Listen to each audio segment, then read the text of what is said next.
Every single year, the 535 members of the United States Congress introduce over 4,000 pieces of legislation, take to the floor 24,000 times to make a statement, decide 77,000 times to co-sponsor one of their colleagues' bills, post 185,000 times on Facebook, and make 373,000 individual voting decisions, not to mention the 414,000 tweets they send. My name's Alex Wirth, and I'm one of the co-founders of Quorum. Together with my Harvard roommate, Jonathan Marks, and a team of 20 amazing people, we've set out to harness the 14 billion pieces of congressional data that are produced every single year and transform them into actionable insights. We got the idea after the summer after my freshman year of college, when I wanted to figure out who Congressman John Larson worked with most frequently. I found myself lost in a sea of congressional information, trying to simply identify who I could get to sign on to co-sponsor a resolution. But it turned out that my roommate Jonathan, a computational biochemist by training, had an answer, because protein networks actually end up being pretty similar to congressional networks. And with a few 100,000 lines of code, we'd figured out who every single member of Congress worked with most frequently. In the last 2 years, we've continued to produce insights like these that we've shared with over 35 different media outlets in 60 different articles. And today, I want to share with you the 8 most interesting things that we have found. The first is that Congress has actually become more bipartisan. Over the last 6 years, we've seen a marked increase in the percentage of the time that members of Congress are working across the aisle with somebody from the opposite party, raising from what used to be in a record low 6 years ago at 18%, increasing all the way up to 21% and 24% today. This might be why, in part, we've actually also seen an increase in congressional productivity, where if you froze Congress at this point today and compared it to the same point of the previous Congresses, we're actually seeing more bills getting enacted than we have at any point in the last 8 years. This is in part because in the House, more legislation's getting out of committee, as well as getting enacted than historically. And we see a similar trend in the Senate, although not exact, where while more legislation's getting enacted, we're actually seeing fewer bills decrease. But the challenge is that it's not every single member who's responsible for this productivity, because 224 members of Congress have never gotten a single piece of legislation out of committee in the 114th Congress. Now you might be asking, well wait, this doesn't make sense. We elected these folks to pass legislation to represent us. Well, a couple of reasons why this might be the case and why they'd tell you. The first is simply that with so little passing, it's really difficult to get something done. The second is that they'd say they weren't elected to pass legislation. They were elected to sit on committee, help constituents with the casework, and kill bad legislation. And the third, and probably the most true, is that party plays a major role. Of members of Congress that have gotten a piece of legislation enacted, 107 of those were Republicans, and 34 of those were Democrats in the last 2 years.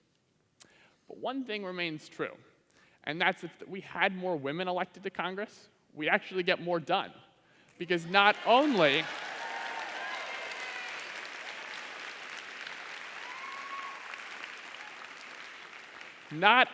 do female legislators actually introduce more legislation than their male colleagues, but they're also more effective at getting bills out of committee and enacted. Not to mention the fact that they're actually able to build more support for that legislation in the process. But regardless of who's actually in the US Congress, one thing is going to continue to remain true, and that is that you have a much better chance of getting a piece of legislation enacted at the state level than you do at the federal level. Because at the federal level, only between 1% and 4% of legislation ends up getting enacted, whereas at the state level, that number's much greater, ranging from 13% to 19% of legislation. Now, this seems surprising. Well, a couple of reasons why this might be true is that with the exception of New Hampshire's 436 legislators, there's actually far fewer people in state legislative chambers, meaning it's less folks that need convincing to be able to build consensus and compromise. The second is that state legislators often represent much smaller geographic areas, so that they're able to both understand the needs of their constituents, identify potential solutions, and feel an urgency to get something done because they have to go back and see them every single day. And the final part of it is that state legislative sessions are often much shorter, meaning that, and then they last only for about a month to 3 months.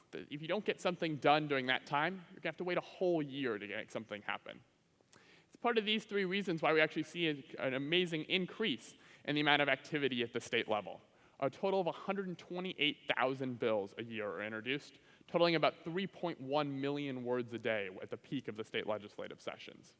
This obviously presents a massive challenge with all these bills and all this information that needs analysis, and a pretty daunting task considering that the average state legislator has only 1 professional staff member to help them, while the average member of Congress has 24. This might be in part why the average enacted bill at the state level actually tends to be shorter, totaling about 2,135 words, or about the length of a 7-page double-spaced college paper, while the average enacted bill at the federal level ends up being much, much greater. And depending on your party, you might want to pay close attention to what's in that enacted legislation, because as you can see from the map behind me, Republicans control 55% of state legislative districts. The last 8 slides have showed you the power of what can happen when we open up congressional data. But the sad reality of it is that so much of it is still locked up. It wasn't until 2 months ago, February 24th, 2016, that the United States Congress started publishing data in a machine-readable form. And that still excludes voting information, information about lobbying, disclosure reports, committee assignments, and much more, forcing websites like Quorum to scrape thousands of pages of information to try and make sense of what's happening. An additional challenge is committee votes. 12 individual states post committee votes online in a machine-readable form. Yet the United States Congress publishes them in PDFs like this, that are difficult for a computer to analyze and make sense of, let alone simply figure out which member of Congress showed up to the committee hearing.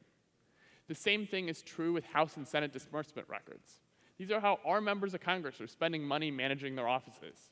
Yet there's no way to look at this analytics and data in bulk and be able to identify where there's effective spending or where there's lavish spending like Congressman Aaron Schock. And the last one that really gets me is the Congressional Research Service reports. $107 million of our tax dollars every single year are going to fund these reports for the US Congress.